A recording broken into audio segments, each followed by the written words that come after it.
Welcome back. The Dancing Mantis, Ray Chikapa Phiri, Steam Train of Memories and Spirits is an exhibition of photography and stage costumes from the late great music icon Ray Phiri. This includes monochromatic photos of the legend, boots, jackets, hats he wore on global tours of his 35 years in the arts and music industry. This exhibition is currently showing at his hometown in Nelspruit, the Mbombela Gallery, and will run until the 27th of May. To share more on this, we're now joined via Zoom by curator Bongani Madondo. Bongani, very good morning. Thank you so much for joining us. Welcome to Morning Live. Good morning, man. How are you doing? Good, how are you? And good to have you on the show this morning. A hot cup of coffee here. I wish I could say we also have another hot cup of coffee. Yours is chilled. It's bottled up. Right. Anyway, I mentioned Bongani in the intro, the sort of work that will be included in this exhibition. But can you just get into more details? Which of Ray Phiri's work will be included in this exhibition? So the exhibition is teased out of 3 sets of archives. One, the personal photos that he left with his family, that constitutes an archive on its own, and one that is a public archive, which means that I spent time doing research in the basements of media houses. Yeah. And the third by several contributors who are not part of the either archives that I've just mentioned. So we call it the photo album. Why do we call it the photo album?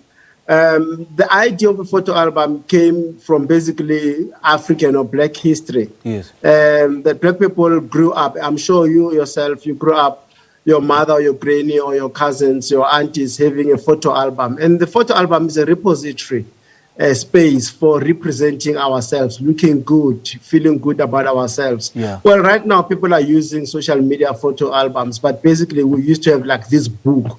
Yes. That we'll page through and look at ourselves. So it comes from that, basically. What's funny is that, our parents, they used to entertain guests by showing them my photo albums. If my 2000 look back on this, they'll just crack. And who did you work with this on this exhibition? Did you involve perhaps the family members or the band members? The people who drove it from the concept up is the family member. Ray Phiri's late, well, she's not late, but the wife that he left, Bongani Phiri. So she's the one, and the Ray Phiri Art Institute. Those are the people who drove it from from the ground up. But I worked with several people here. I worked with the person who hangs the work. Basically, he's so important as well, Bafana Zembe of Nazo Productions. I work with Themba Manzini, who's our production manager. I work with Karen Bush. So I had a team behind me. Otherwise, I wouldn't have been able to put it together by myself. Yeah, sure. And the personal letters included in this exhibition, just share more on this. I mean, where were they kept? Who were they addressed to? And the dates which these letters were sent? So there were not many letters, but there were a few. The letters basically were Ray Phiri's own scribblings. He was a composer. Let's just say he's a composer because for me he's still alive. Yes. So he's a composer. So he doodled and he wrote letters to himself, to friends, to family. But what I found much more exciting out of that is more of his stage costume. We have like a very beautiful pair of boots there. We had his jacket. And I'll tell you why his pair of boots are so key. Because we themed it dance for me. I wonder if you are aware, yesterday, and I mean, we did it without even thinking, honestly. But I read somewhere on Twitter that yesterday was International Dance Day. Okay. Global Dance Day. So I thought how apt it is. We call it dance for me, and that's why I'm saying the boots, his shoes, his costume boots were quite key in the sense that Ray used his body to convey certain messages. So as a composer, I was like Bob Dylan. He would like raise key issues about society, and the music was funky and everything. And so when I say key issues, I'm talking about heavy issues. He was like a critic, right? But he would then convey it through his body movements. Everyone knows how he used to be like this, dancing mantis, like a wire puppet of sorts, and he would like bend and contort his body, and he'll do all this kind of thing. Yeah. So for him, dance was a political act, was an act of stimulation, was an erotic act, was an act of entertainment, was an act of speaking to basically the ancestors as well. So dance for him was key. When you think about it, it came from roots, it came from how African people use dance as a form of meditation, as a form of healing, as a form of education, of play, and so on. So dance was quite key, although he was not a formally trained dancer. He trained himself. Right, right. And of the many years that Ray contributed to the entertainment industry, what is that one thing that sort of defines his career and legacy and will be shown in this exhibition? Well, I think more than anything else, two elements that he bound into one, which is a sense of play, even when there's hardships and there's pain and all sort of things. Sure. He always brought the idea of fun, of humor, of play into the whole thing. So that's what comes out quite strongly in the exhibition. When you go into the exhibition and see itself, it's play, but also it's quite spiritual, if I have to say it that way. I mean, you saw some of the images where he's dancing with Nana Coyote Mutijwane. That looks like, they are gripped in a seance. They are gripped in some kind of, sort of spiritual trance. So if you bring play and you bring sort of spiritual expressions, usually you don't expect that they go together. But in Ray, that's what he showed us. He showed us that you can have a sense of fun while you're dealing with quite deep social and cultural issues. So what's the aim of this exhibition? How are you hoping the next person sees and receives this work? I love that question too. We invited the audiences to project their own understanding of Ray. We don't want to come across as experts on Ray.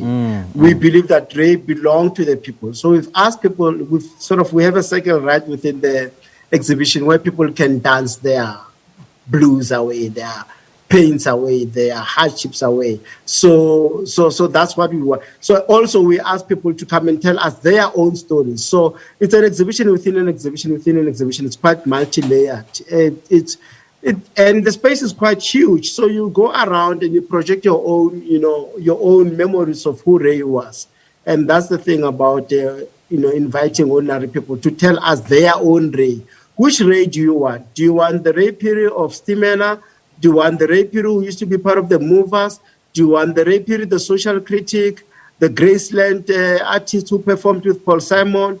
Which Ray do you want? And then we believe that only the audience can tell us and not us telling them in return. What I'm understanding from what you're saying is that there's a Ray Phiri within us, and it's time to let out that Ray Phiri in us. Yes. It's now 5 years since the passing of the legend. Is this some way to, redeeming his legacy? Well, when you say redeeming, we assume that it's been messed up, torn. I'm not sure. I think Ray Phiri's legacy is stronger than ever. And this is part of basically regrounding it rather than redeeming it, regrounding it, and reminding us, basically, when you think about this, it is about Ray Phiri, but it could be about Brenda Fassie, Huma Sikela, Nelson Sidibe, Miriam Makeba, and so on and so on, Credo Mutwa. Basically it's about us. It could be about Johannes Korkoren for all I care. So we're using Ray to remind the country, to say we do need to deal with our past for the future generations. But one thing I need to say this before you proceed is that we want to understand what is an archive, what is the source of an archive, what makes an archive, why are people talking about archives, and how is an archive put together, who owns the stuff that is in the archive, and why do they own it. And I think this exhibition, which is not perfect, it allows us to really grapple with those issues as to who did Ray belong to? Did he keep his own archive? Did he have a sort of a storage where he could keep his things in a neat way for future generations to do their research on? Do public media houses, for example, keep the stuff in such a way that it will be used for future purposes? So we want to wrestle with all of those things, and I'm not going to give it all away. I would like people to drive all the way from Cape Town, fly from Joburg, from Pretoria, from everywhere, from Nelspruit, from Nelspruit, where you come from, to come and engage basically with the idea of archive making. So as people prepare to drive from Cape Town, from Joburg to Mbombela, just give us the details of this exhibition. The exhibition officially opened yesterday, but it will be opening basically on a daily basis until the 29th of May. What I mean by that is that I'm on standby here to do artist walkabouts, basically go through the exhibition with artists, with the audience, and be there for them to ask me any question and tell us whatever they think, and we'll record it. So it is a 1-month exhibition that will be a traveling exhibition pretty soon. Maybe sometime later in the year, once the details and the galleries and museums have been found in Johannesburg and Cape Town, it might go to Cape Town or Johannesburg. Otherwise, it might be for next year. Yes. All right. Madondo, lovely chatting to you, man. Thank you so much for joining us. Thanks, man. Take care. Thank you. You too. Thank you. Well, we just spoke to Bongani Madondo, who is the curator of the Ray Chikapa Phiri exhibition. The first volume explores the life, the work, and the symbolism of the artists. The photo exhibition is open and runs until the 27th of May at the Mbombela Gallery.